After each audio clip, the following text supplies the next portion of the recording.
Hello, привіт, and welcome at the third episode of Chop Chop Ukraine. This episode I decided to dedicate to Ukrainian language and tell you more about the history of this language, when Ukrainian emerged, how, and what are the features which distinguish Ukrainian among other Slavic languages.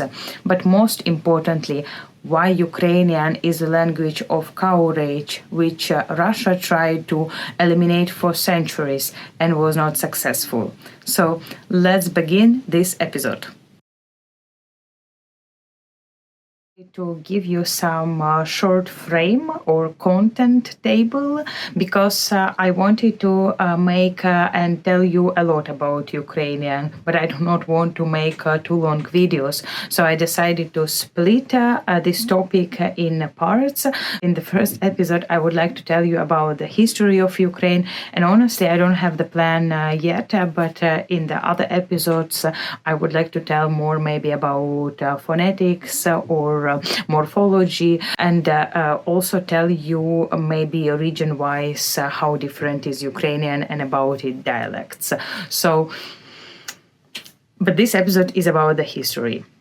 So, Ukrainian most probably originated from the Proto-Slavic language, and this is a hypothetical language. We do not know and we cannot confirm that this language actually existed, because there was no sources to document it, no YouTube, no books. But most probably this period was between second millennium BC and lasted till 6th century AD.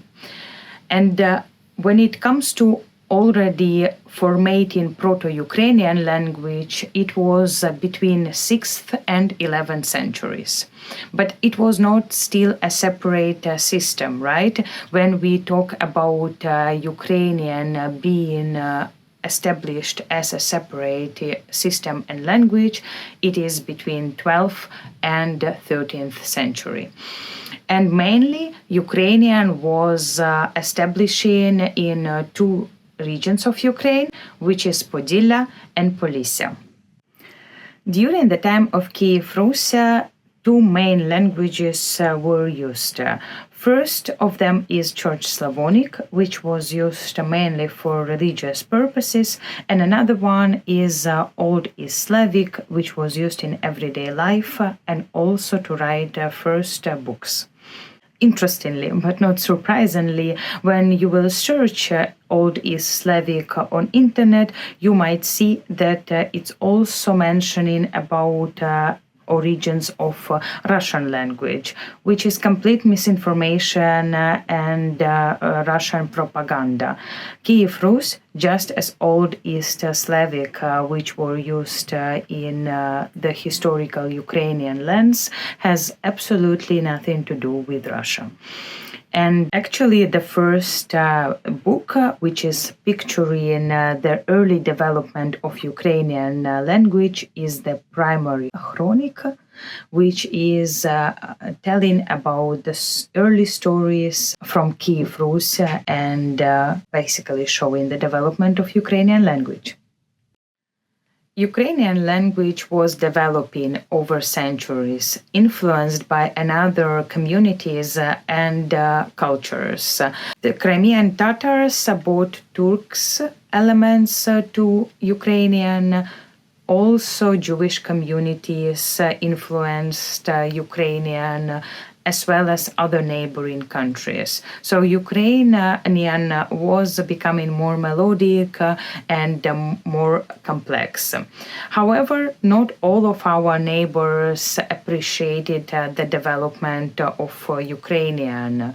So by 18th century, when Ukraine fell under the occupation of Russian Empire, Tsar Peter I made the restrictions for publishing Ukrainian books in Old East Slavic by Ukrainian publishers. That's how there are continuous and endless repressions against Ukrainian language began.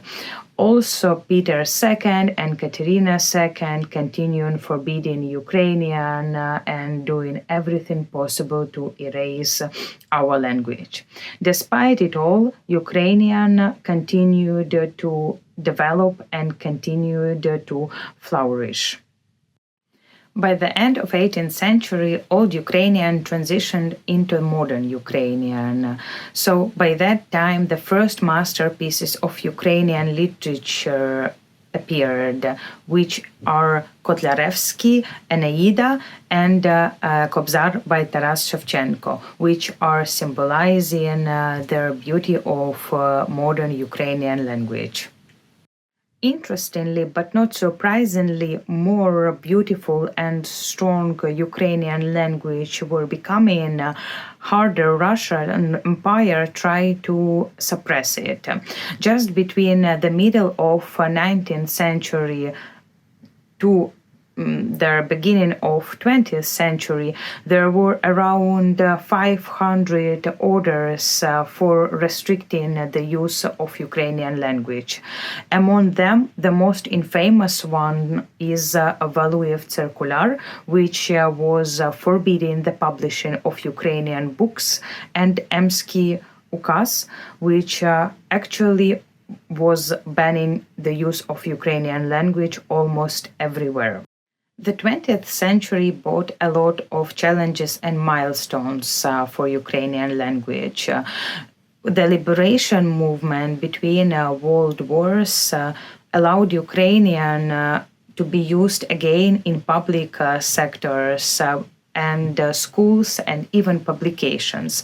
However, this progress was short-lived.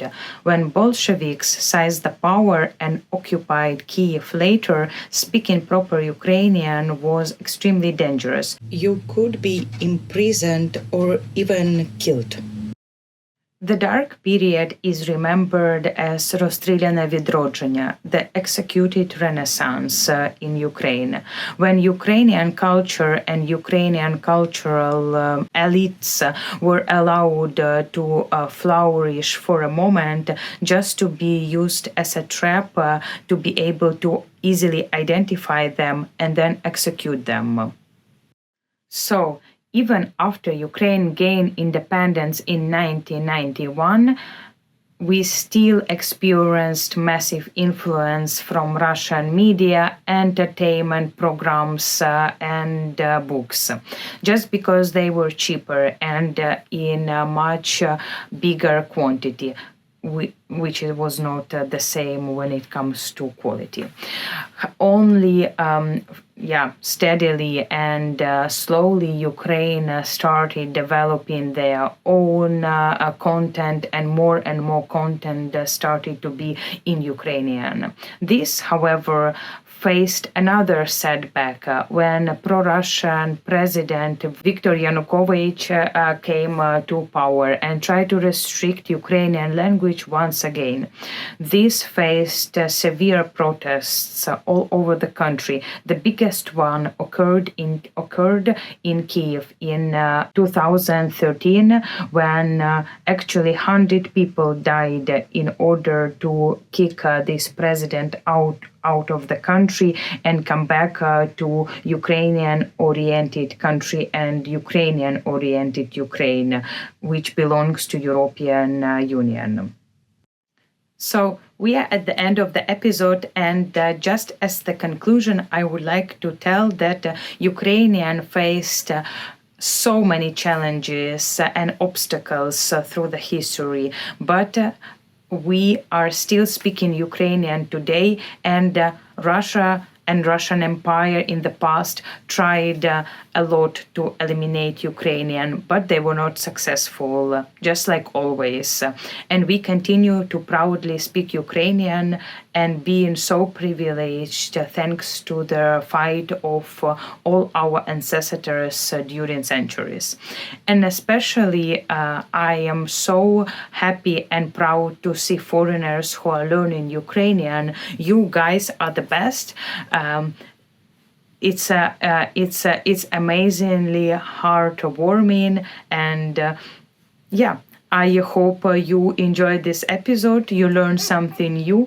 Please subscribe if you want to learn more about Ukraine in the other episodes, in the future ones. And I will see you soon. Bye bye.